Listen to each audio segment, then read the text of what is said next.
Assalamualaikum warahmatullahi wabarakatuh. Alhamdulillahil jabbaril qahhar. Wassalatu wassalamu ala nabiyyihil mukhtar wa ala alihi al-athhar wa ashabihi al-abrar wa man tabi'ahum bi ihsanin ila yaumil mahsyar. Allahumma iftah lana qulubana wa alhimna rusdana wahdina siratakal mustaqim. Inna nas'aluka ilman nafi'an wa imanan thabitan wa yakinan rasikhan wa qalban khashi'an wa lisanan dhakiran wa rizqan halalan thayyiban wa amalan salihan mutaqabbala. Ikhwas sekalian yang dimuliakan Allah Subhanahu wa taala, kembali senantiasa kita bersyukur kepada Allah Subhanahu wa taala atas karunia kesehatan, karunia umur yang masih Allah berikan kepada kita, sehingga kita bisa mengisi bulan yang mulia ini, siangnya dengan siam dan malamnya dengan qiyam. Apalagi kita sudah berada di 10 malam yang terakhir, merupakan puncaknya Ramadan, inti dari bulan yang mulia ini. Dan Rasulullah sallallahu alaihi wasallam sebagaimana yang kita ketahui memberikan penyikapan yang berbeda antara 10 malam yang terakhir ini dengan 20 hari pada awal bulan Ramadan. Kalau 10 akhir bulan Ramadan sudah masuk, maka Rasulullah sallallahu alaihi wasallam syadda mi'zarahu. Rasulullah sallallahu alaihi wasallam mengencangkan ikat pinggangnya, menaikkan kualitas dan kuantitas ibadahnya. Wa aiqadha ahlahu, dan Rasulullah sallallahu alaihi wasallam membangunkan keluarganya, membangunkan anak istrinya. Wa ahya lailahu, dan Rasulullah sallallahu alaihi wasallam begadang menghidupkan 10 malam yang terakhir ini. Ini menunjukkan jamaah sekalian pentingnya kita memberikan ihtimam, perhatian pada 10 malam yang terakhir melebihi hari-hari yang lain di bulan Ramadan. Sekiranya kita bisa lalai, maka itu mungkin di awal, mungkin itu di pertengahan, tetapi jangan sampai kita lalai di 10 malam yang terakhir ini. Ada Lailatul Qadar yang Rasulullah sallallahu alaihi wasallam perintahkan untuk cari malam yang mulia itu. Ya, di 10 malam yang terakhir, di malam-malam ganjil. Ada yang mengatakan malam ganjilnya siapa? Apakah malam ganjilnya Muhammadiyah atau malam ganjilnya pemerintah? Kalau mau aman sudah 10 malam yang terakhir hidupkan semua. Iya. Setelah itu kita tawakal kepada Allah Subhanahu wa taala. Sebagaimana kata ulama kita, kalau ada orang yang diminta untuk buka pintu dan ada 10 kunci, maka orang yang pintar itu akan mengambil ke 10 kunci itu dan mengetesnya satu-satu. Bukan malah mengambil satu kunci saja yang kemungkinannya cuma 10% saja, atau 5 kunci saja yang kemungkinannya cuma 50%. Ya, kalau ingin kita pastikan bahwa kita menghidupkan malam Lailatul Qadar, maka 10 malam yang terakhir dihidupkan semuanya jamaah sekalian. Ya, ada persepsi yang keliru di tengah masyarakat kita, seakan Lailatul Qadar ini hanya didapati oleh orang-orang tertentu saja. Si fulan tadi malam dapat Lailatul Qadar, bangun dia lihat air jadi es. Padahal setiap kita dapat malam Lailatul Qadar jamaah sekalian. Cuma sayangnya tidak setiap kita mendapatkan taufik, hidayah, kekuatan untuk menghidupkan malam Lailatul Qadar. Ada yang menghabiskan malam Lailatul Qadarnya di mall, di pusat perbelanjaan. Subhanallah, godaannya memang luar biasa. Tidak tahu kenapa pengusaha itu, terutama orang Cina yang punya mall, kalau 10 malam yang terakhir mereka juga bikin promo, diskon.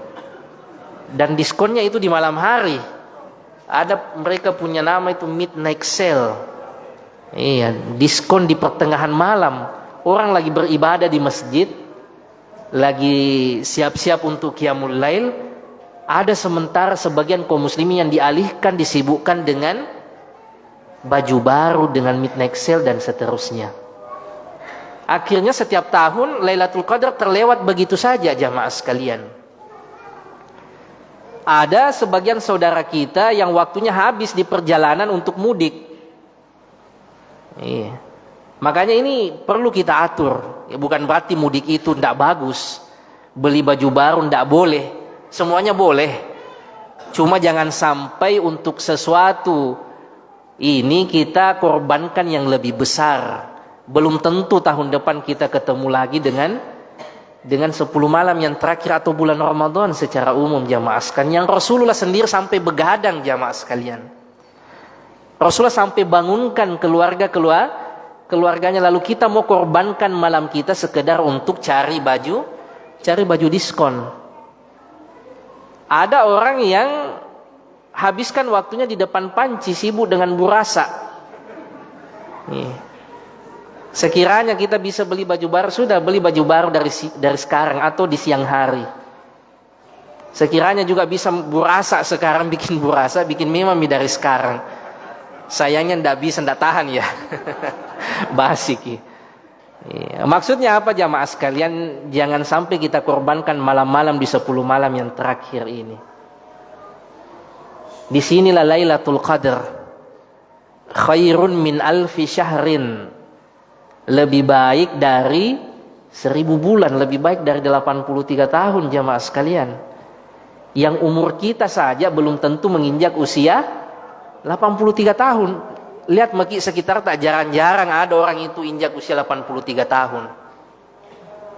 Apalagi sekarang banyak penyakit. Ada jantung dan seterusnya.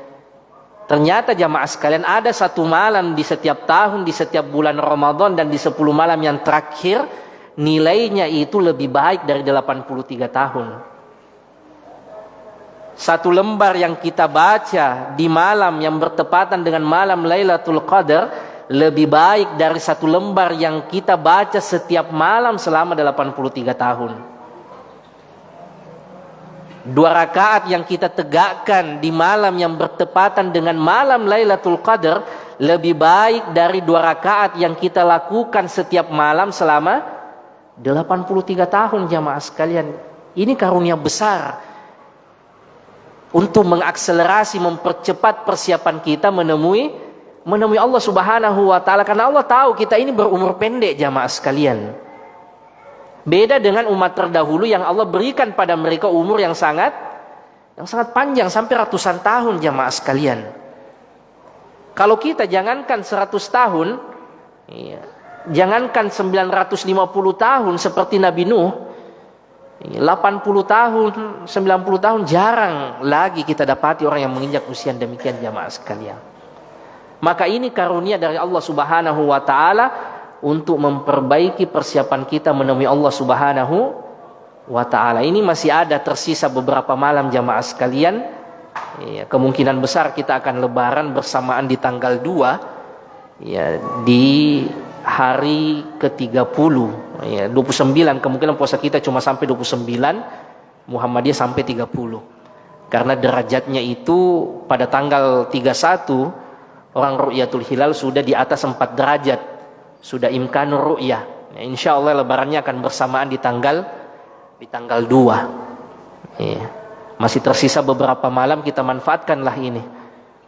Jamaah sekalian yang dimuliakan Allah Subhanahu wa taala, Pada malam ini kita akan membahas satu pembahasan terakhir, ujung dari kitab Ar-Rahiqul Makhtum. Ya, sebelum kita memasuki bulan Ramadan, ya, kita sudah menyelesaikan pembahasan kitab ini sampai dengan wafatnya Rasulullah Sallallahu Alaihi Wasallam. Penulis menyisakan satu pembahasan khusus pasca wafatnya Rasulullah Sallallahu Alaihi Wasallam dengan tema Al-Baitu An-Nabawi, rumah tangga Rasulullah Sallallahu Alaihi Wasallam. Ini menunjukkan pentingnya seorang Muslim memperhatikan keluarganya dan rumah tangganya. Inilah organisasi terkecil yang kita miliki jamaah sekalian. Keluarga kita, istri kita dan anak-anak kita. Wa ma'lumun anna an-nabiy sallallahu alaihi wasallam kana yamtazu an ummatihi bihalli tazwiji bi akthar min 4 zaujat. Sudah diketahui bahwa Nabi sallallahu alaihi wasallam diberikan kekhususan kepadanya berbeda dengan umatnya, yaitu bolehnya beliau menikah lebih dari 4 istri. Li agradin katsirah, dengan tujuan yang beragam. Fakana adadu, dan wanita yang pernah berakad atau yang pernah dinikahi oleh Rasulullah sallallahu alaihi wasallam ada 13 wanita.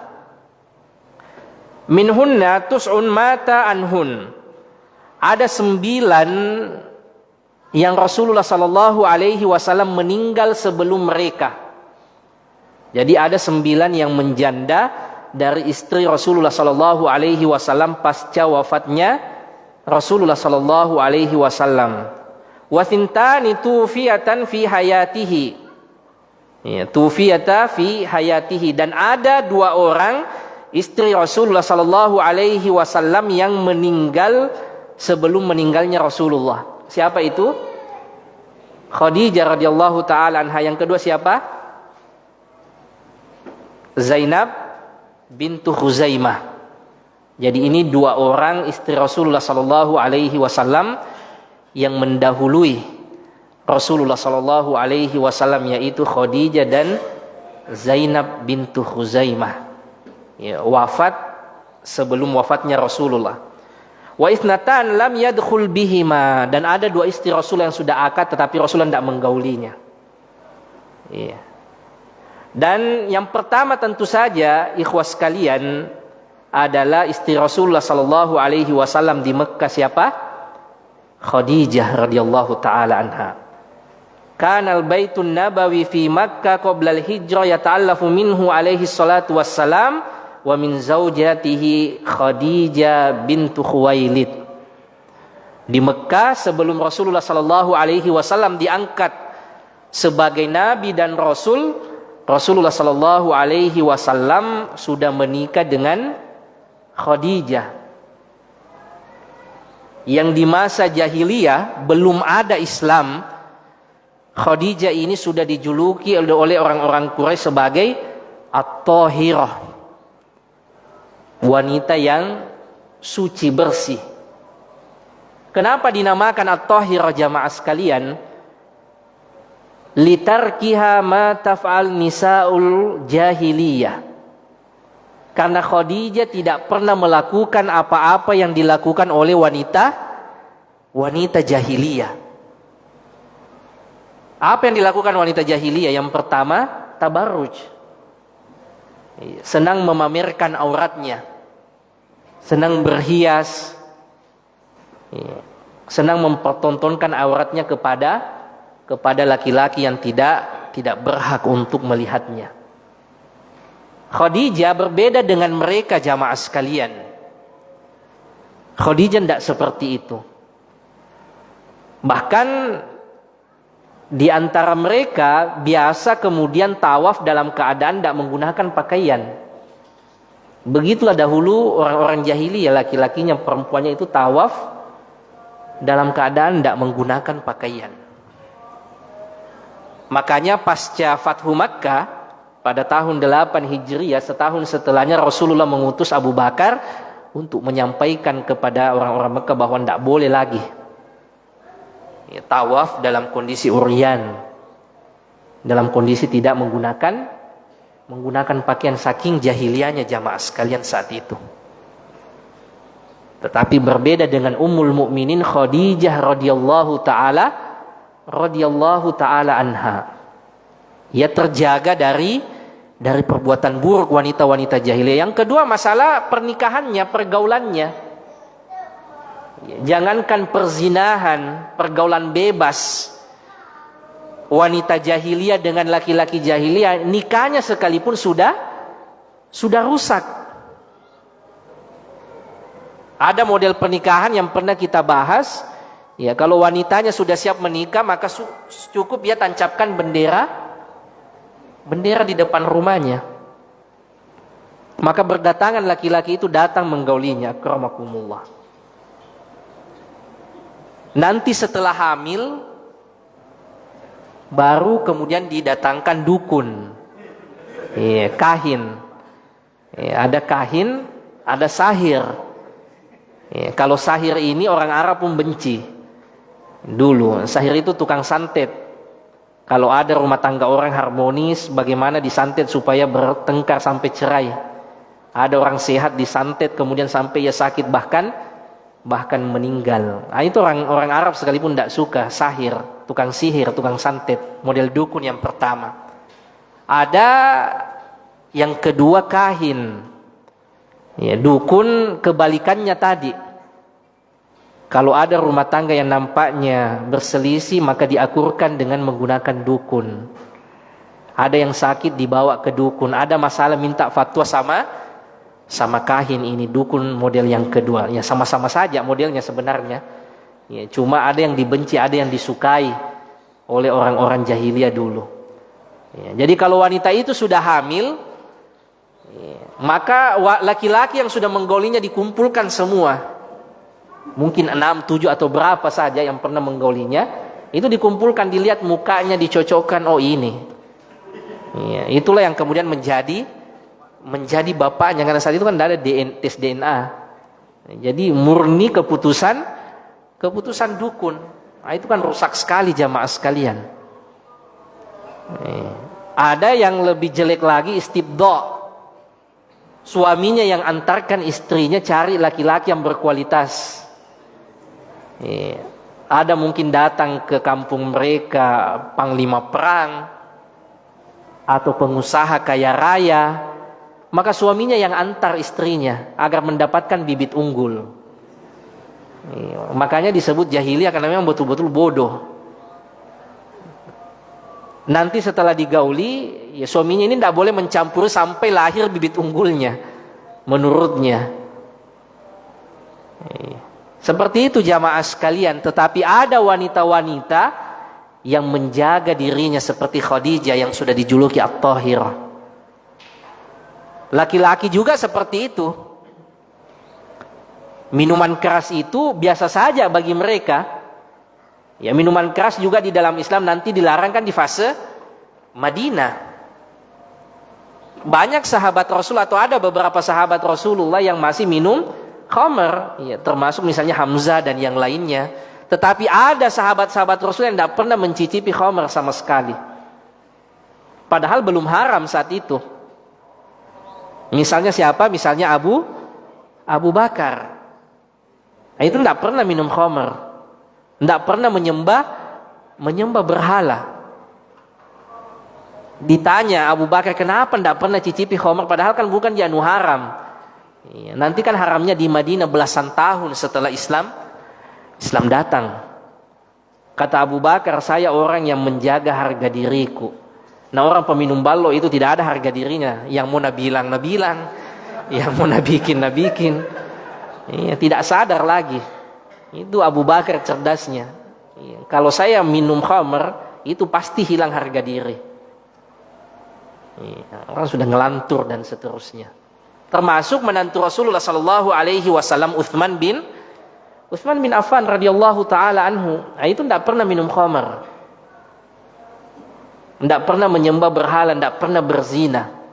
Makanya waktu beliau dikepung oleh orang-orang Khawarij akan dibunuh, Utsman bin Affan mengatakan, saya pernah mendengar Rasulullah Sallallahu Alaihi Wasallam bahwa seorang Muslim itu tidak boleh ditumpahkan darahnya kecuali karena 3 alasan.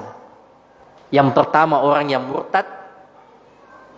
Yang kedua, orang yang berzina padahal ia sudah menikah. Yang ketiga, orang yang membunuh orang lain dengan cara tidak benar, tidak hak. Sementara kata Utsman, saya tidak pernah melakukan ketiganya.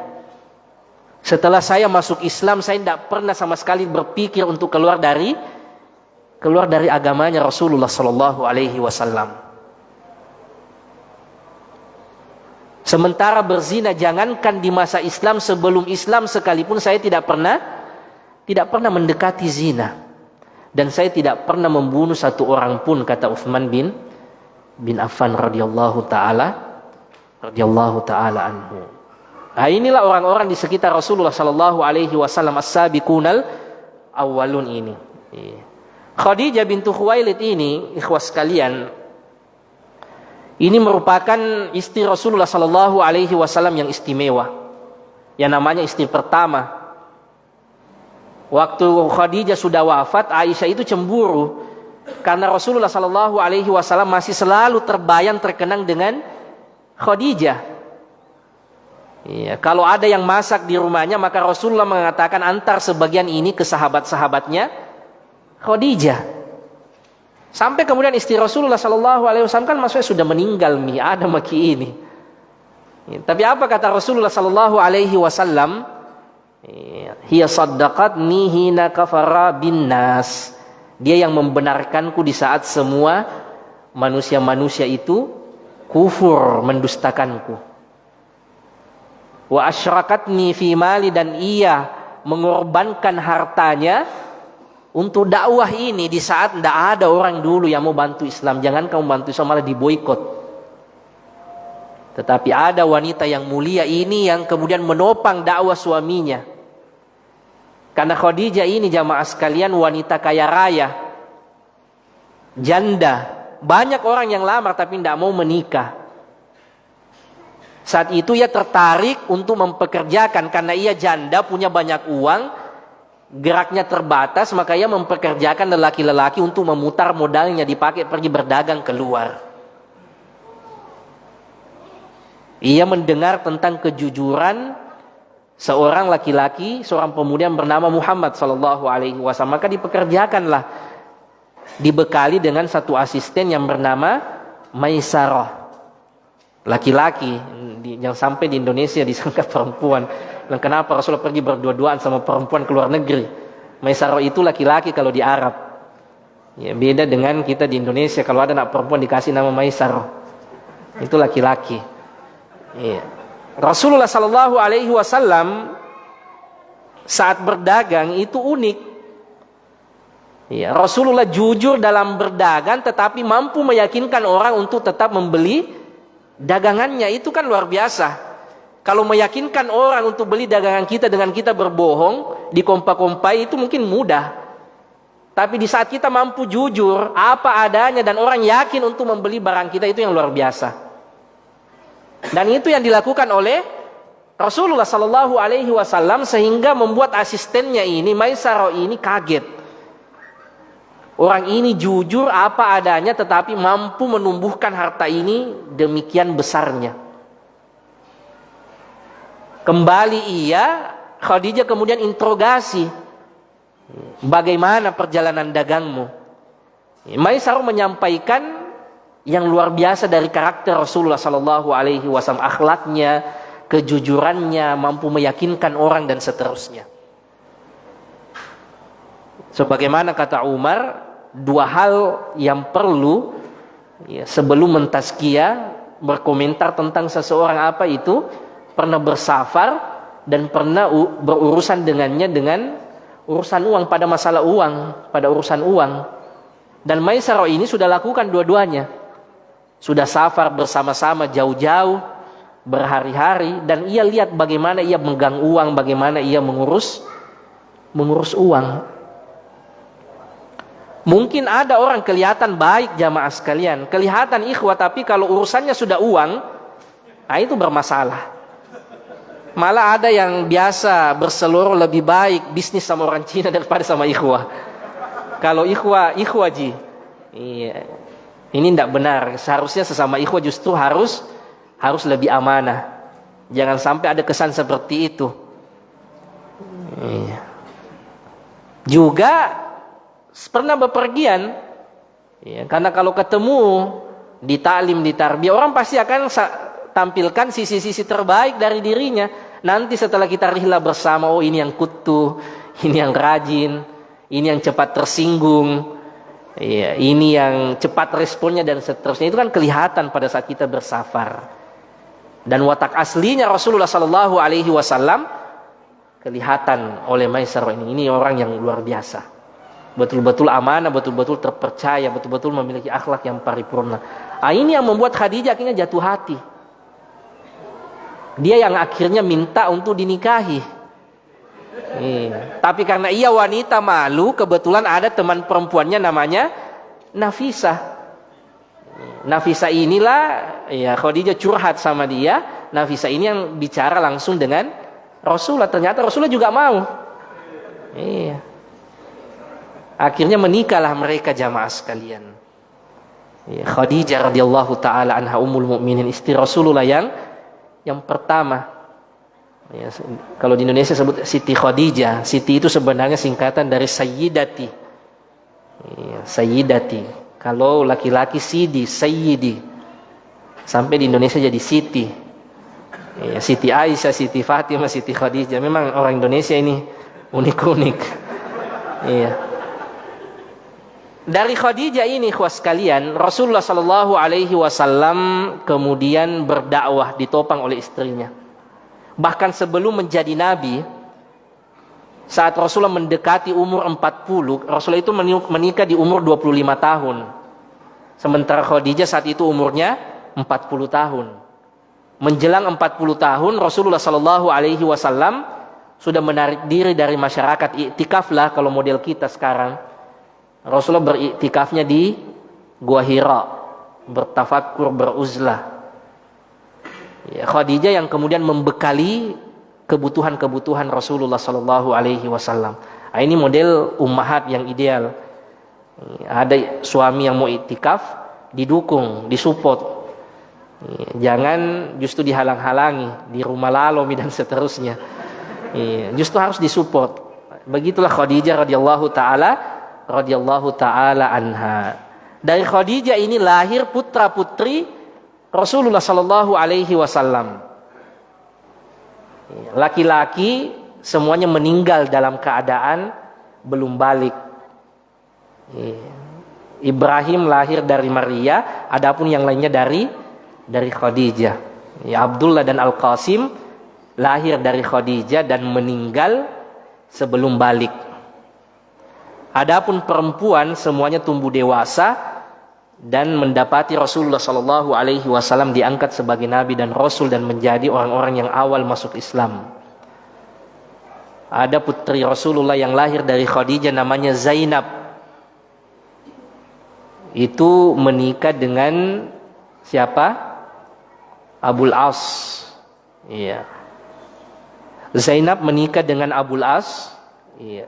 Namun saat itu, saat Rasulullah diangkat menjadi nabi dan rasul mendakwahkan tauhid, terjadi perbedaan di antara suami istri ini.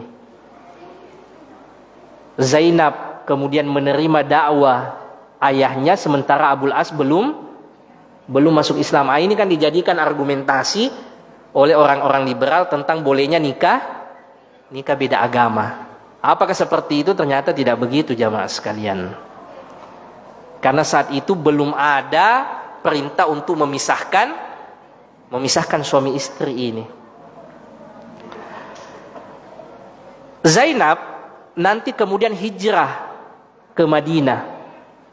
Sementara Abul As bertahan dengan kekufurannya, belum masuk Islam saat itu. Suatu waktu Abul As ini karena jago dagang, jago bisnis, ia seperti Abu Sufyan pergi berdagang ke Syam. bawa harta dagangan yang banyak, khawatir akan dicegat oleh orang-orang muslim di Madinah, maka ia minta suaka pada mantan istrinya yaitu Zainab. Saat itu sudah dipisahkan oleh Rasulullah sallallahu alaihi wasallam. Zainab pun mengumumkan kepada kaum muslimin bahwa saya memberikan perlindungan dan suaka pada Abul As, pada mantan suaminya. Kemudian Rasulullah sallallahu alaihi wasallam setelah mendengar statement dari putrinya ini, maka ia pun menyampaikan kepada penduduk Madinah bahwa saya memberikan suaka kepada orang yang diberikan suaka oleh putriku, yaitu Abul As. Abul As kemudian berhasil kembali ke Mekah.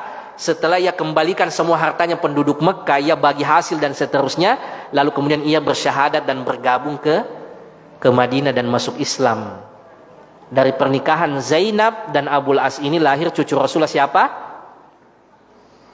Ya, cucu Rasulullah bukan cuma Hasan dan Husain.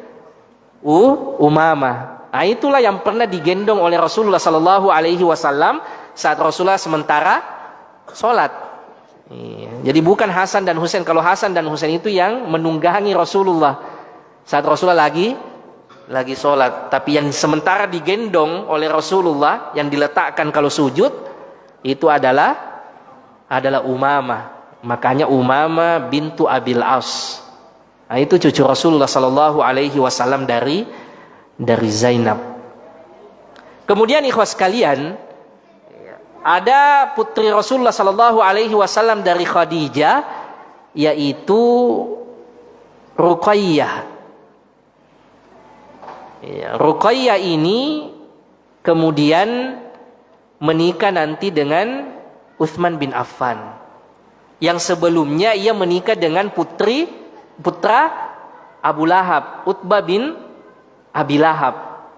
Tapi saat Rasulullah menjadi nabi dan rasul mendakwahkan tauhid, Abu Lahab memerintahkan putranya ini untuk menceraikan putri Rasulullah. Maka Ruqayyah menjanda dan kemudian dinikahi oleh Utsman bin Affan radhiyallahu taala anhu. Dari pernikahannya dengan Utsman ini memperoleh satu cucu untuk Rasulullah. Siapa namanya cucunya Rasulullah dari Utsman? Namanya Abdullah. Makanya kunyahnya Utsman itu Abu Abdillah. Setelah Ruqayyah wafat, meninggal pada saat peristiwa Badar, dan itu menjadi alasan kenapa Utsman tidak ikut perang Badar, karena ia dilarang oleh Rasulullah. Ia harus merawat istrinya yang lagi sakit, yaitu Ruqayyah. Meninggal Ruqayyah, dinikahkan dengan putri Rasulullah sallallahu alaihi wasallam yang lain, yaitu Ummu Kulthum. Tidak lama setelah itu juga Ummu Kulthum juga nanti meninggal. Sampai-sampai Rasulullah mengatakan, sekiranya saya masih punya putri lagi yang belum menikah, maka saya akan nikahkan dengan Utsman. Dzun Nurain, Utsman bin Affan radhiyallahu taala anhu. Menantu Rasulullah sallallahu alaihi wasallam, bahkan satu-satunya sahabat yang pernah menikahi dua putri Rasulullah sallallahu alaihi wasallam. Putri Rasulullah yang lain yang terakhir siapa? Fatimah radhiyallahu taala anha. Dinikahkan oleh Rasulullah sallallahu alaihi wasallam dengan Ali bin Abi Thalib antara Badar dan Uhud. Dari pernikahan Ali dan Fatimah ini melahirkan 4 cucu untuk Rasulullah sallallahu alaihi wasallam. Siapa itu? Hasan, Husain, Zainab, Ummu Kulthum. Jadi Rasulullah punya anak namanya Zainab dan Ummu Kulthum, punya juga cucu namanya Zainab dan Ummu Kulthum. Ummu Kulthum ini nanti dinikahi oleh siapa? Umar bin Khattab radhiyallahu taala anhu. Jadi Umar itu menantunya Ali. Makanya orang Syiah itu sebenarnya bingung. Nah, para mereka gini. Mereka angkat Ali berlebihan, lalu jatuhkan Abu Bakar dan Umar. Nah, Umar ini menantunya Ali, mertuanya Rasulullah.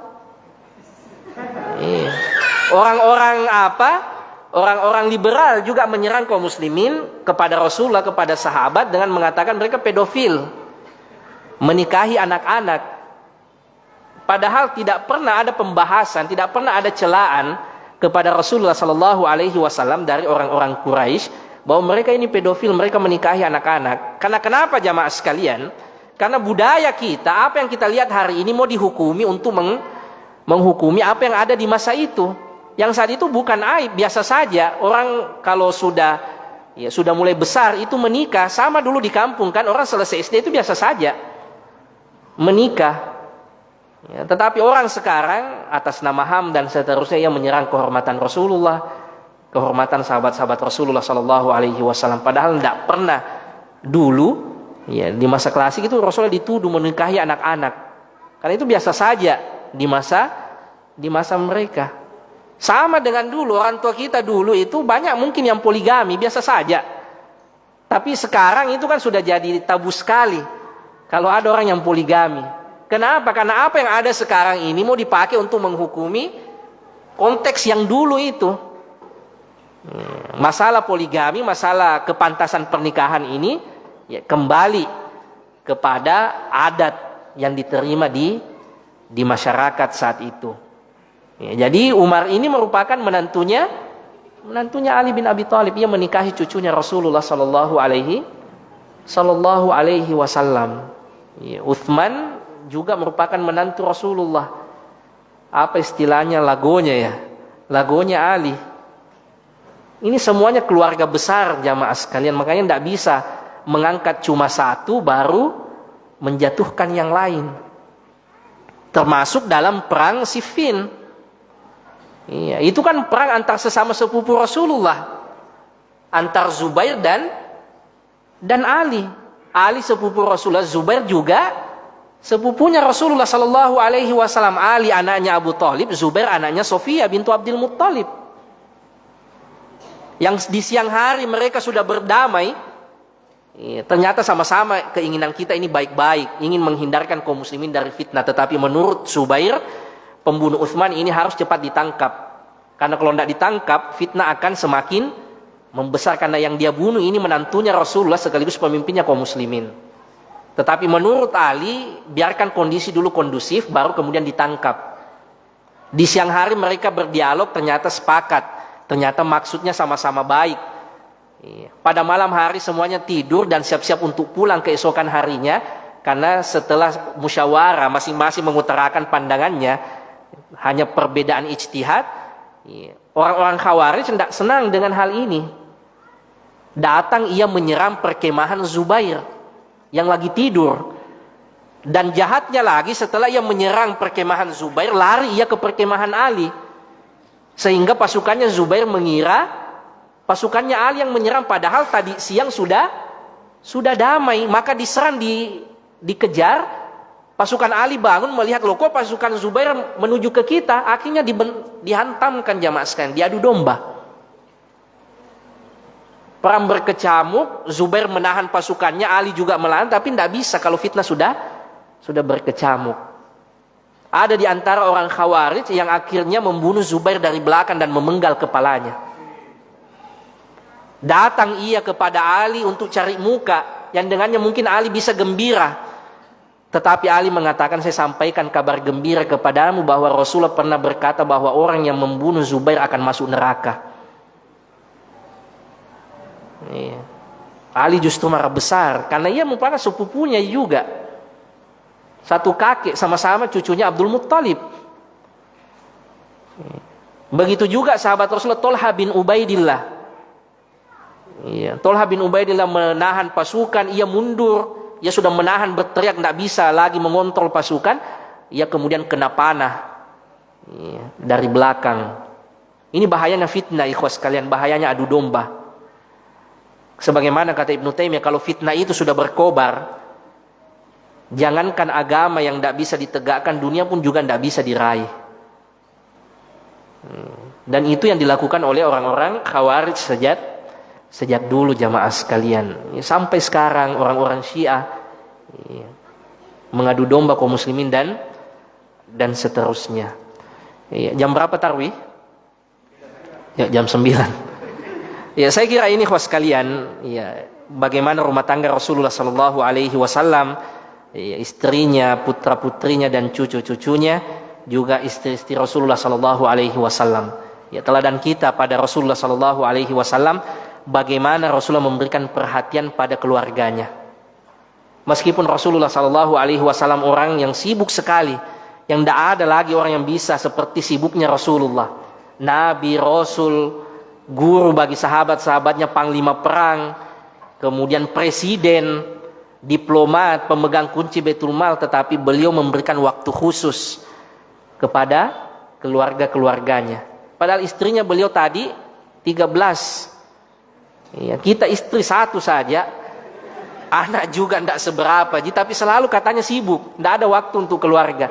Ini Rasul 13 istrinya jamaah sekalian, anaknya banyak, tapi beliau sisihkan waktunya. Kata ulama kita itu di setelah sholat subuh, setelah sholat isya, ya, itu beliau kemudian mendatangi istrinya satu-satu. Ya, biasa beliau minta sarapan. Hal indah kisah apa yang bisa dikonsumsi jadi sarapan. Kadang istri Rasulullah mengatakan tidak ada apa-apa ya Rasulullah. Kalau kata Rasulullah, idan ini soim, kalau begitu saya berpuasa saja. Ini sederhananya Rasulullah sama keluarga kita, sambal saja tidak ada, biasa marah-marah. Ini Rasulullah tidak ada makanan. Kata Rasulullah, kalau begitu saya berpuasa. Kemudian setelah waktu asar, itu juga kebiasaan Rasulullah untuk mengunjungi istrinya satu-satu. Atau kalau Rasulullah kebetulan setelah asar ada panggilan dari sahabat, maka istri-istri Rasulullah sudah paham, langsung kumpul di rumah istri yang dapat giliran malam itu. Begitu kemampuan Rasulullah memanage istri-istrinya. Mereka bercerita dan seterusnya, setelah selesai mereka pulang ke rumah masing-masing. Ya. Jadi jangan poligaminya saja yang diteladani, ya, tapi kemampuan memberikan perhatian, mengatur, karena pasti butuh untuk diatur. Ya, pasti butuh untuk diperhatikan. Kalau satu saja tidak bisa diberikan perhatian yang lebih, ya seharusnya kalau kita menikah lagi harus memberikan perhatian berlipat juga. Juga tentu saja masalah nafkah dan seterusnya. Saya kira ini ikhwas sekalian, ya, seputar rumah tangga Rasulullah sallallahu alaihi wasallam yang diletakkan oleh Syekh Sofiyur Rahman Al-Mubarakfuri di penghujung kitab Ar-Rahiqul Maktum ini. Mudah-mudahan ada manfaatnya. Wassallallahu ala nabiyina Muhammad wa ala alihi wa sahbihi wasallam wa akhiru da'wana alhamdulillahi rabbil alamin. Wassalamualaikum warahmatullahi wabarakatuh.